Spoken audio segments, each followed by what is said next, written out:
Media Komsos. Jumpa lagi bersama saya Asti Dohu dalam Dialog Pastoral edisi khusus Festival Golokoe. Kali ini topik diskusi kita mengenai kuliner, jenis makanan yang ada di Indonesia, khususnya di Manggarai, dan cerita di balik menu makanan lokal.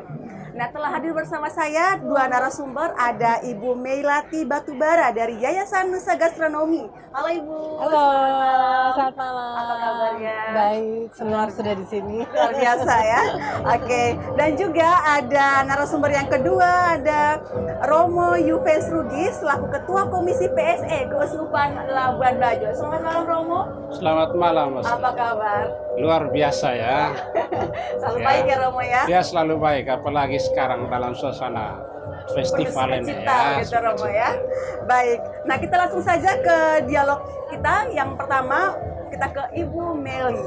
Nah, Ibu Meli, untuk Ibu Meli, Indonesia begitu kaya dengan budaya kuliner. Nah, bagaimana Yayasan Nusa Gastronomi memilih wilayah, komunitas atau bahan pangan untuk dieksplorasi? Tetapi sebelumnya Ibu boleh diceritakan seperti apa Yayasan Nusa Gastronomi, apa saja program-program yang dilaksanakan? Oke. Jadi kami itu sesuai namanya gastronomi. Jadi kita memang bekerja dalam isu pangan dan makanan. Jadi Nusanya sendiri dari kata Nusantara. Jadi memang cakupannya Indonesia. Sebetulnya hal-hal yang kita kerjakan itu lebih banyak ke edukasi, kemudian riset. Kita kebetulan sekitar 3 tahun yang lalu kami mendapat hibah untuk melakukan riset berkeliling Indonesia. Kita mengumpulkan resep tradisional yang hampir punah. Jadi kita mencatat satu-satu ke rumah masyarakat, ke rumah ibu-ibu lebih tepatnya. Nah, kemudian juga ada edukasi. Kita melakukan pelatihan untuk produk bagi petani atau nelayan untuk produk setelah panen. Jadi produk turunan gitu. Jadi supaya petani dan nelayan itu nggak hanya menjual bahan apa adanya, tapi setelah diproduksi atau diolah dia punya nilai tambah gitu. Iya. Di sini yayasan ini memilih bahan-bahan atau pangan lokal gitu ya. Betul, kita fokus di bahan lokal. Pengelolaannya lebih baik lagi. Betul, gitu. betul. Dan punya nilai jual yang tinggi. Iya betul, dan ada beberapa bahan kita upayakan ada akses untuk ekspor juga. Untuk Manggarai Barat sendiri Ibu sudah ada atau sudah berapa lama di Labuan Bajo? Kami kalau di Manggarai Barat kita melakukan riset resep, tapi belum pelatihan produk. Jadi kita baru mencatat resep-resep tradisional dari beberapa rumah dari mama-mama yang ada di Manggarai, dan kita justru menantang mama-mama itu untuk kembali mengingat resep yang dulu dimasak oleh nenek atau mamanya yang sekarang sudah jarang ya. Dan memang anak muda sekarang juga tidak semuanya menerima resep-resep tradisional. Jadi pada saat mereka masak kembali resep yang sudah lama tidak dimasak itu menjadi dokumentasi penting gitu. Bantu warga masyarakat lokal juga untuk mengembangkan masakan tersebut untuk menjadi kemas lebih baik lagi. Iya, dikemas lebih baik kalau bentuk produk, iya betul. Sering aktivitas mereka ya. Betul. Oke, baik. Yang kedua nih, apakah ada temuan nih atau cerita menarik dari interaksi dengan komunitas adat atau lokal terkait makanan yang belum banyak diketahui Ibu? Sebetulnya kalau di luar Manggarai ya itu banyak sekali temuan-temuan bahan atau makanan yang dulu dimasak sekarang enggak gitu. Kayak misalnya beberapa daerah misalnya mereka makan bayinya tawon ya, larvanya tawon. Kemudian ada banyak. Jadi sebenarnya orang Indonesia itu pemakan segala. Kayak misalnya di Belitung itu mereka makan dugong dulu, tapi sekarang udah nggak boleh. Jadi ada beberapa bahan pangan yang dulu dimasak, tapi sekarang sudah tidak. Justru sekarang kita kehilangan keragaman. Dulu kita mungkin nenek-nenek kita tahu bahwa banyak tanaman di hutan yang bisa dimakan, tapi pengetahuan itu hilang. Jadi sekarang terbatas terhadap sayur yang dijual di pasar, kayak kangkung, kemudian caisim, bayam, itu lagi. Padahal kita punya banyak sekali daun di hutan yang bisa dimakan dan ada manfaat banyak manfaat kesehatan ya. Tapi itu hilang pengetahuannya gitu. Sayang sekali ya, betul, sayang sekali. Iya, selain makanannya enak juga sehat ya. Jadi Sehat, betul. bukan hanya dari citra rasanya, Betul, tapi juga betul. manfaat untuk kita. Betul. Nenek moyang kita dulu menganggap bahwa food is medicine. Jadi makanan itu obat. Justru kita sehat karena obat, tapi karena kita sakit juga karena makanan. Jadi kita sehat karena makanan gitu. Oke, kalau hal yang makanannya ekstrim itu apa? Itu bukan di mana nih? Ekstrim selain serangga ya, karena orang Indonesia itu kita pemakan serangga dari ulet, cacing dan lebah dan macam-macam. Dan yang satu yang paling ekstrim adalah mungkin kita pernah cobain satu jenis sup di Sumatera Utara yang menggunakan isi perutnya sapi. Jadi itu sebutannya trites gitu. Nah, Gitu ya. bukan jeroannya tapi isi perutnya. Jadi memang itu digunakan sebagai bahan sup gitu. Mungkin buat kita tidak biasa karena cukup kuat baunya, tapi buat masyarakat adat di Sumatera Utara itu kayak kita makan durian, orang rindu. Mungkin orang yang nggak suka durian nggak kuat sama baunya, tapi padahal buat yang menikmati itu justru Ya. senang banget. Itu cukup ekstrim sih. Unikannya ya. Unik Kalau ya, di daerah lain betul-betul. mungkin itu sesuatu bukan tabu juga ya, sesuatu yang tidak bisa dimakan. Iya, Di daerah tapi kalau lain- di daerah justru dinikmati. Iya. Oke, baik. Terima kasih Bu Meli. Selanjutnya kita ke Romo Yupes dulu. Nah Romo, apakah ada perbedaan yang paling mencolok nih Romo antara makanan di daerah Manggarai Barat khususnya ya, dan juga daerah lain di Indonesia? Mungkin Romo pernah mencicipi makanan-makanan tersebut. Apa kira-kira perbedaan yang cukup signifikan yang membuat ciri khas lah begitu Romo dari makanan lokal Manggarai kita dengan makanan dari daerah lain? Baik, saya minum dulu. Yo, Nah, silakan. ini juga minuman lokal ini. Iya, iya. Alia Ini ya. enak sekali ya. Alia, bagus sekali temanya, kemudian disuguhkan Langsung dengan ini. dipraktikkan. Baik. Oke, silakan Romo. Baik ya. Saya memang belum terlalu merasakan begitu banyak ya, maksudnya makanan di luar dari Manggarai ini ya. Tetapi ya saya rasa untuk konteks Manggarai Barat atau Manggarai secara umum, kita ini sebenarnya satu ya. Ya. Manggarai Barat, Manggarai Tengah, dan Manggarai Timur. Kita dari latar belakang budaya yang sama, makanan yang sama. Karena itu ketika omong Manggarai Barat sebenarnya omong tentang Manggarai juga. Ya tentu untuk konteks festival ini ya, gitu. Semacam ada sesuatu yang hilang untuk saya, ya berkaitan dengan makanan khas kita sebenarnya orang Manggarai ini. Ya, untuk saya kemarin itu merindukan bahwa itu mesti dimunculkan di sini. Ya, tetapi itu akhirnya hilang bersama waktu. Tetapi di kampung-kampung itu masih ada. Ya, antara lain itu dua saja yang saya tahu persis karena kami juga dibesarkan dengan itu. Misalnya rebok itu. Rebok itu makanan khas sebenarnya Manggarai. Ya, dan itu terbuat dari apa? Dari beras, ya, kemudian juga bisa dari jagung. Itu yang pertama. Kemudian yang kedua itu yang disebut cobol itu. Cobol itu memang makanan tradisional Manggarai yang juga dibuat juga dari apa? Jagung. Kemudian dia itu dimasak gitu dengan apa? Kualia tanah itu dulu ya.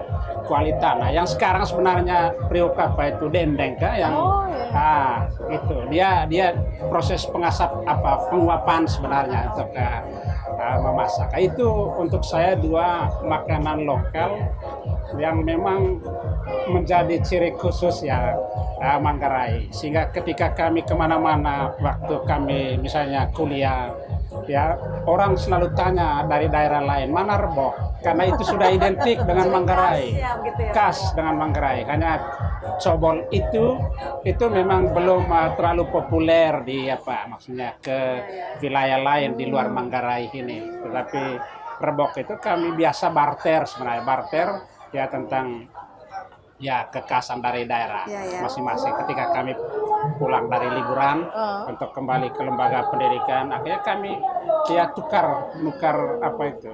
Oleh-oleh ya. Semacam ya itu bekal yang kami bawa dari Ada kampung kerinduan masing-masing. ke masa lalu Iya, Romo ya. itu. supaya Saya rasa dihadirkan kembali. saya tidak pernah temukan misalnya di apa di Jawa atau di mana itu kita pergi ya. Berarti di sini Romo sama Ibu ada bahan makanan lokal kita yang seharusnya itu bukan tidak ya, tetapi mungkin tetap ya, jangan dirubah dulu dia apanya ya. Jangan Cara pengolahannya iya, kita jangan mempertahankan. hilang ya. Boleh mempertahankan itu, tapi kita juga bisa berkreasi dengan Betul. makanan tersebut. Betul. Jadi tidak hanya misalnya tadi seperti rebok, mungkin rebok dengan dari jagung atau beras dicampur dengan bahan-bahan lain sehingga menghasilkan cita rasa yang baru. Betul. Iya. Tanpa Benar. menghilangkan ciri khas yang Ciri tadi. khasnya, betul. Ya. Ini Romo ya, bisa ini. Iya, benar. Ya inilah ubi ya. maksudnya Iya. kekasan ini tese, Iya. kemudian ini keladi dan semuanya ini bisa dikembangkan di wilayah Manggarai, Manggarai Barat khususnya. Ya bisa dikembangkan. Tetapi ya maksudnya untuk mengembalikan apa namanya Rasanya ya. ya tidak mengembalikan orang-orang ke masa lalu itu menikmati ini generasi sekarang ini itu tantangan berat Iya, tantangan. bahwa itu kampanye kita kampanye gereja itu kembali ke makanan apa pangan lokal Iya. atau juga minuman-minuman seperti ini. Iya, betul. Tetapi itu tadi bagaimana lidah yang sudah terkontaminasi sekarang dengan apa bahan makanan yang memang Rasa yang serba Iya, instan, yang serba akhirnya instan, begitu berat orang kembali ya ke belakang lagi ya, karena ini sejarah sebenarnya. Betul. Tapi gereja kita semua ini pasti tidak akan pernah menyerah dengan itu. Mungkin 100 orang yang kita tawarkan, 2 yang mau itu sudah untuk saya itu ya itu kesuksesan. Ya 2 yang memang mau kembali misalnya menikmati pangan lokal Iya, seperti ini. Betul. 98-nya tidak, tetapi 2-nya mau ya berarti dari 2 nanti berkembang tadi. Betul. Baik, terima kasih Romo. Selanjutnya Romo, apakah makanan-makanan ini masih sering disajikan dalam kehidupan sehari-hari Romo? Atau hanya di acara tertentu saja? Misalnya seperti yang tadi itu Romo, rebok dan juga sobol, ataupun yang ini juga ya Romo. Kalau dulu, zaman dulu mungkin orang tua kita menyajikannya polos seperti ini Iya, ya. betul. Nah sekarang kan seperti yang Ibu sampaikan tadi diolah kembali, mungkin sesuai dengan zamannya Zaman. juga ya. Betul. Jadi ini diolah menjadi keripik kah, ataupun makanan-makanan lain, tambahan lainnya. Iya, betul. Itu bagaimana nih Romo? Baik, memang untuk kita orang Manggarai itu ya kalau kita makan ini misalnya itu belum bisa menggantikan makanan yang sebenarnya, misalnya sarapan pagi ya ini tidak bisa menggantikan nasi ya. Kalau ini kita sudah makan berarti setelah itu masih cari nasi juga ya. Ini hanya snack ya, Ini hanya istilah snack saja ya. Tapi sebenarnya ya sama itu, misalnya nasi kan juga beras itu kan itu sudah pangan lokal sebenarnya ya. Hanya sekarang tinggal bagaimana maksudnya proses padi itu untuk bisa menghasilkan satu semacam beras yang memang kembali ke aslinya gitu ya, misalnya dengan pemupukan organik. Iya. Ya itu satu-satunya proses untuk bisa kembalikan itu. Hanya sekarang kan dia terkontaminasi. Boleh berasnya betul-betul lokal misalnya. Ya, tetapi dia harus dicampur dengan mie lagi misalnya. Itu sudah akhirnya terjadi pertarungan antara makanan lokal dan juga makanan-makanan hasil maksudnya industri gitu. Iya, industri. Itu akhirnya untuk 100% memang dia pasti tidak gitu. Ya. Baik, menarik sekali Romo. Kita kembali ke Ibu Meli. Ibu, nah bagaimana nih Bu kuliner bisa menjadi alat untuk membangun identitas atau koneksi antar generasi bahkan diplomasi budaya? Ya, tadi saya sekalian nyambung yang Romo sampaikan. Memang salah satu yang kita perhatikan sekarang ini ada perubahan selera. Tapi itu memang kelihatannya karena kita bisa lihat bahwa anak-anak kecil di daerah-daerah itu sekarang sudah mulai menikmati produk makanan industri. Kalau istilah kerennya itu ultra processed food. Jadi memang itu proses food tapi bukan cuma proses tapi ultra. Jadi benar-benar sebetulnya nggak ada gizinya, tetapi secara rasa tuh sangat nikmat karena dia menggunakan perasa yang sebetulnya didesain di lab untuk menjadikan orang candu gitu, pengen lagi, ketagihan. Karena kita cari kenyang, Ibu, bukan cari isi atau tidak. Iya, betul. Nah, akibatnya anak-anak kita itu memang kalau kena singkong rebus atau pisang rebus itu udah jadi nggak nikmat ya, karena ada perubahan palet rasa. Nah, itu yang mungkin kita perlu jaga di keluarga gitu, bahwa mungkin di bawah 5 tahun anak-anak itu jangan kena makanan dari industri. Kalau mereka nggak kena makanan industri, mereka pasti terima pisang, menikmati ikan, sayur itu pasti bisa. Tapi kalau udah kena makanan pabrik itu sulit sekali mereka mau mencoba ya. Jadi tantangan yang tadi Romo bilang mungkin dari 100 mungkin hanya 2 yang mau kembali gitu, karena memang sulit sekali. Jadi memang tantangannya adalah itu. Jadi dari sisi pangan ya kita harus istilahnya kita kalau hilang kan hilang identitas kita. Jadi misalnya kalau nanti generasi muda sudah tidak kenal dengan Roblox. Tadi makanan cemilan itu tadi rebok. Kalau sudah tidak kenal rebok, terus mereka kalau keluar negeri ditanya makanan kamu apa, misalnya kebetulan dia kuliah atau dia ada tugas, ditanya makanan kamu apa, oh saya waktu kecil makan topoki. Makanan Korea itu kan sedih ya. Itu jadi kita kehilangan identitas saat kita lepas dari makanan tradisional, dan makanan lokal itu sudah jelas lebih sehat. Itu sudah pasti lebih sehat karena secara tanaman juga dia biasanya masyarakat di desa itu nggak terlalu banyak menggunakan kimia. Kemudian kalau di tren dunia itu lagi farm to table, jadi dari kebun langsung ke meja gitu. Itu kan sebetulnya ibu-ibu kita begitu, dari kebun ke meja. Kemudian di dunia juga lagi tren organik. Sebetulnya ibu-ibu kita, nenek-nenek kita juga nggak mencampurkan apapun ke tanah ya. Kemudian juga tren dunia free range ya. Jadi ayam itu bebas, sapi itu bebas. Itu kita justru juga sudah begitu. Jadi kalau kita melihat bahwa sebetulnya apa yang dilakukan nenek moyang kita itu adalah tren dunia sekarang, mau menuju ke dunia sedang menuju ke arah situ, padahal kita sudah melakukan itu, cuma kita hilang ya, ada yang terputus gitu. Itu yang sayang. Jadi satu, identitasnya hilang, kedua semua kebaikan yang dilakukan oleh nenek moyang kita itu putus gitu. Itu sih, padahal itu sehat. Jadi gitu. Sekarang yang pertama itu bukan soal rasa, bukan soal manfaat ya dari yang kita makan, tapi rasa yang baru pertama. Kalau rasanya enak sesuai dengan zaman sekarang kan. Ini sebenarnya rasa itu sudah ada. Terus yang kedua, dulu makanan seperti ini itu dari barang biasa. Tetapi sekarang ataupun di masa yang akan datang berapa tahun kemudian itu menjadi luar biasa. Ada makan begini. Karena buat orang asing mungkin ini sesuatu yang menakjubkan ya. Karena sudah terbiasa dengan olahan yang mereka tidak menemukan ini di negaranya gitu. Jadi ini identitas juga. Iya betul. Iya. Oke, baik, selanjutnya Ibu. Nah, bagaimana menurut Ibu, apakah makanan khas Manggarai punya potensi untuk dikembangkan sebagai bagian dari pariwisata kuliner? Lalu contohnya seperti apa? Apakah sudah ada risetnya yang sudah dilakukan? Kalau kami melihat bahwa sebetulnya tren dunia apalagi setelah pandemi itu mereka berwisata dengan minat khusus kalau istilah kementerian. Jadi kalau yang wisata religi, kalau wisata kuliner. Jadi memang mereka mencari itu gitu. Nah, kalau di luar negeri sendiri wisata kuliner itu cukup meningkat tajam. Jadi kalau misalnya kalau di Italia mereka akan mengajak orang ke kebun anggur, lalu melihat proses pembuatan anggurnya, lalu setelah itu mereka icip gitu.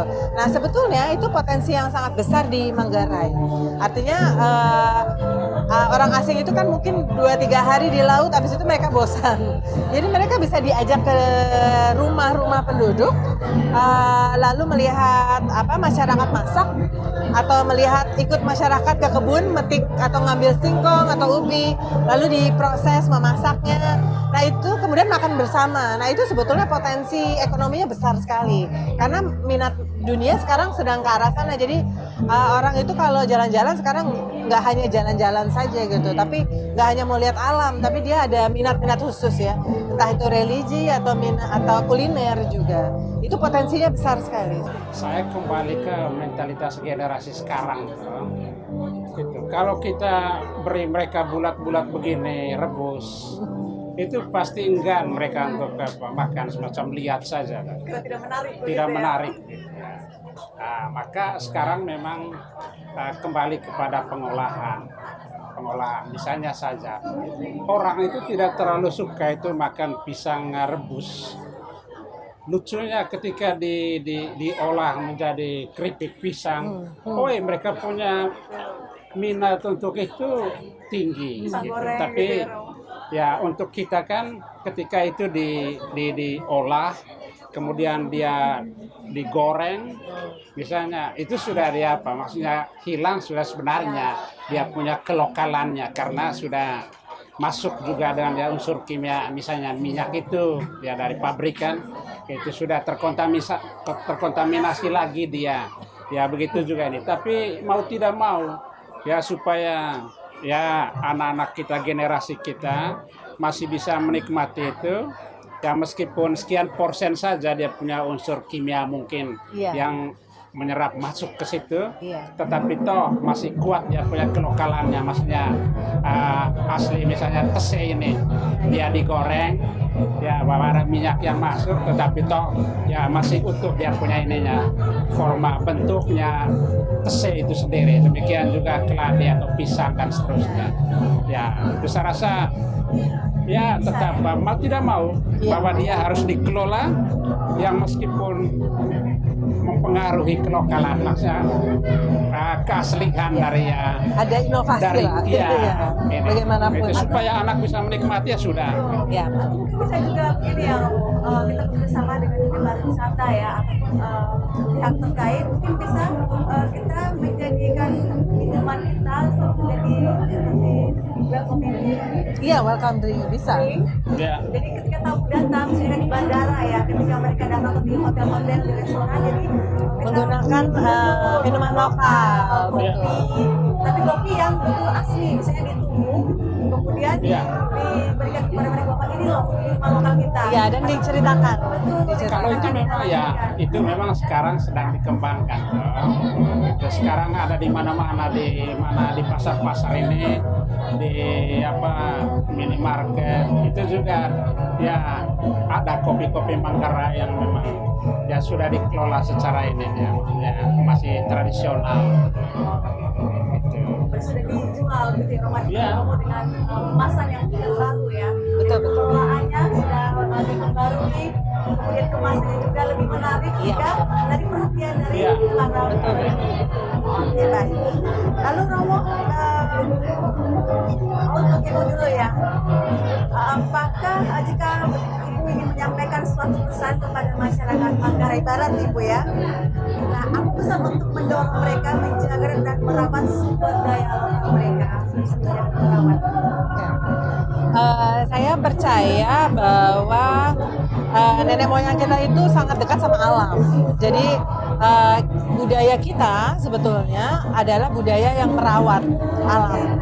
Jadi artinya menjaga sumber daya, entah itu sumber daya air ataupun tanahnya ataupun tanamannya. Jadi budayanya merawat memang, sehingga itu yang harus dijaga. Karena kalau kita tidak merawat, pasti kita intinya adalah kalau kita tidak merawat, mereka nggak akan memberi makanan, tidak akan memberi buah atau menghasilkan.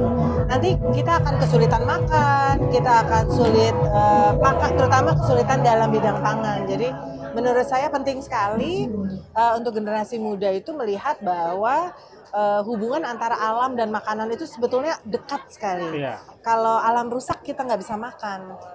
Jadi kita kehilangan sumber pangan, kita harus tergantung dari luar pulau, kita harus jadi mahal. Jadi merawat alam itu adalah Merawat ibu.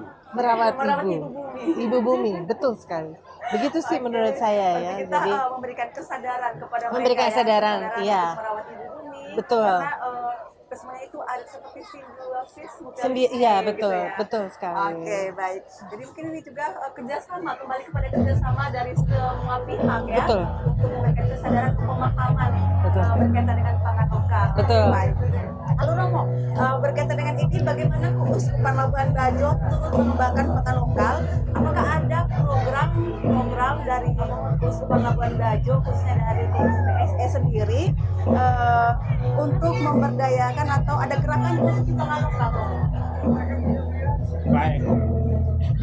Sekarang itu memang gerakan itu seperti yang saya sampaikan di awal tadi ya, gerakan mencintai pangan lokal itu sudah menjadi gerakan gereja ya. Gitu. Dan setiap kali kami ada pertemuan di KBI di Jakarta ya beberapa bulan lalu, kami juga omong tentang pangan lokal itu. Ya itu mesti dibudidayakan kembali, dihidupkan, karena itu tadi ya, itulah kita akrab, kita punya kehidupan itu di situ sebenarnya, maksud kita ya masyarakat Manggarai ini ya. Karena itu saya memang sejak awal tergerak ya, sejak awal Keuskupan ini dibentuk, bahwa saya kumpulkan teman-teman untuk berdiskusi tentang bagaimana menghidupkan pangan lokal di Keuskupan Labuan Bajo atau di Kabupaten Manggarai Barat ini. Nah, karena itu ada ide waktu itu yang dicetus itu ya, bahwa sekarang kami berjuang untuk ini. Setiap paroki itu semacam ada keciriannya, ada kekhususannya, dan bahkan kami nanti akan memberi nama parokinya, misalnya Paroki Jagung. Artinya ya bahwa di situ memang paroki itu akan mengembangkan cukup serius ya tentang jagung itu. Dan selama ini yang memang cukup banyak menghasilkan jagung itu Paroki Datak. Karena itu kami sering sebut Paroki Jagung ya.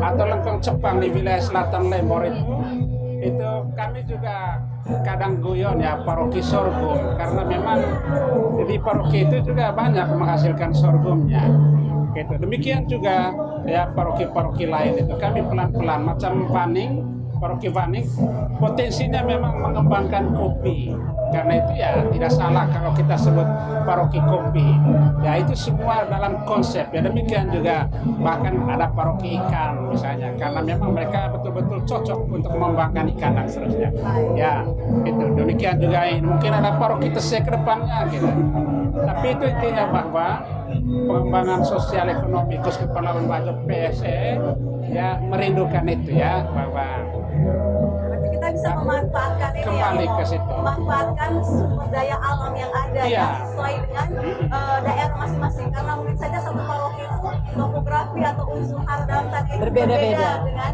yang lain. Seperti Romo sampaikan tadi, paroki ini potensi alamnya dia itu sorghum, paroki lain jadi kita bisa untuk bersama juga seperti dengan yayasan ibu tadi, bahwa Iya. ada ini bagaimana cara mengembangkan mengolah ini Betul. selain keasliannya Ya, tapi diinovasi. rupa ya, ada inovasi gitu ya. yang paling penting untuk kita itu sebenarnya bahwa mungkin setelah ini diproses dia disebut mahal, tetapi ini sebenarnya makanan yang paling murah itu untuk konteks petani itu ya pangan lokal itu, karena memang ada di kiri kanan dia, Iya, di depan dan di belakang dia. Iya, Karena menyediakan. 1 x 1 meter betul. saja dia bisa menghasilkan berapa ya ini tuh itu tese misalnya gitu. Karena itu dia memang orang bilang pangan lokal itu mahal, tidak, dia mahal ketika memang dia masuk dalam pasar seperti ini. Secara ekonomi dia akan ini, tetapi untuk masyarakat ya sangat murah karena tidak butuh biaya banyak.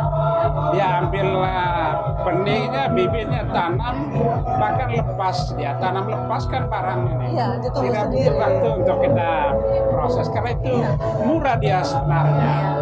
Nah, karena itu saya rasa gerakan untuk kembali ke pangan lokal, meski berat yang saya bilang tadi, ya tetapi ya Ya tetap itu menjadi harapannya.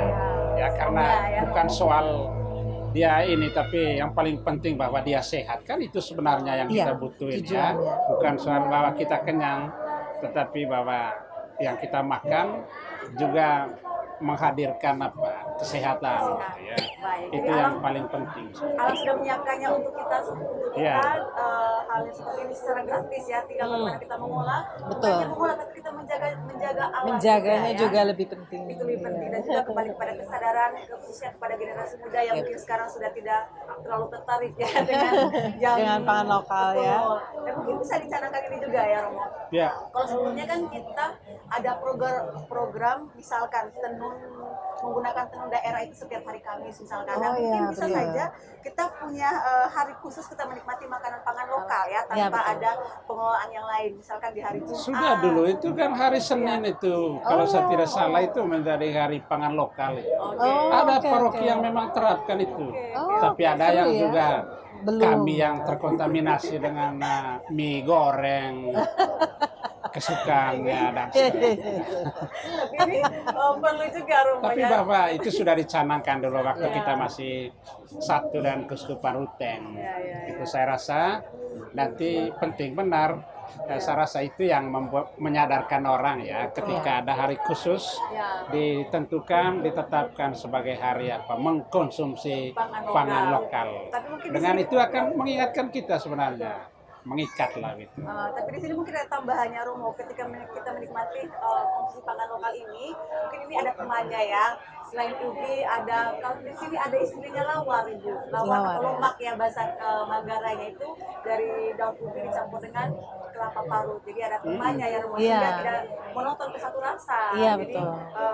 menjadi banyak citrusnya, jadi banyak karena bervariasi ya. variasi, ada pilihan lain atau sambal gitu ya Romo. Apalagi dengan ubi.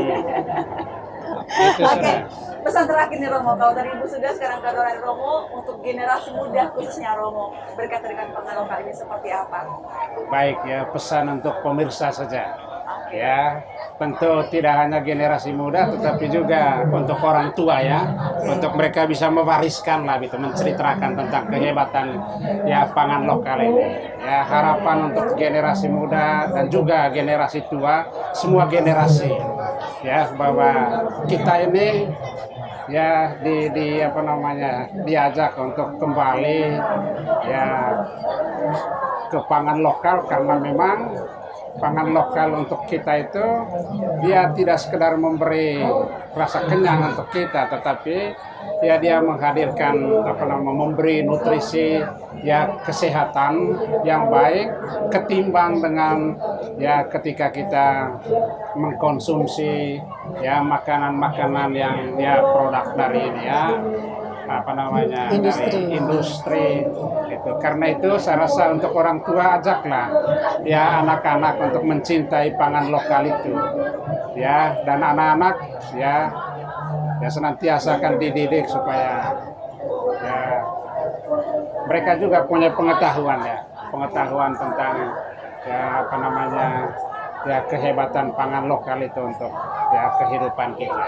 Saya rasa itu ya, jangan pernah melupakan sejarah, karena saya yakin itu sebagai sejarah sebenarnya. Pangan lokal itu ya sejarah, tetapi sejarah yang sungguh ya bermakna. Karena itu jangan pernah melupakan itu ya. Kita tidak dipersalahkan ketika kita kembali ke belakang ya untuk menikmati ya pangan lokal seperti ini. Saya rasa ya itu ajakan saya untuk semua, siapa saja. Oke, baik, terima kasih Romo. Baik, berkaitan dengan kuliner ini, kita boleh saja mengolahnya sedemikian rupa, tetapi kita jangan lupa untuk tetap mempertahankan hal tersebut. Walaupun sudah dikreasi dengan berbagai macam cara atau kreativitas kita, tetapi tetap harus mempertahankan ciri khas dari pangan lokal tersebut. Baik, Sobat Media Komsos, demikian dialog pastoral kita edisi kali ini berkaitan dengan kuliner. Terima kasih Romo dan juga Ibu Meli atas waktunya dalam dialog kita kali ini. Semoga kuliner Manggarai semakin maju dan disukai oleh semua orang. Saya Astido sebagai pemandu acara pada malam hari ini mengucapkan terima kasih dan sampai jumpa di dialog berikutnya.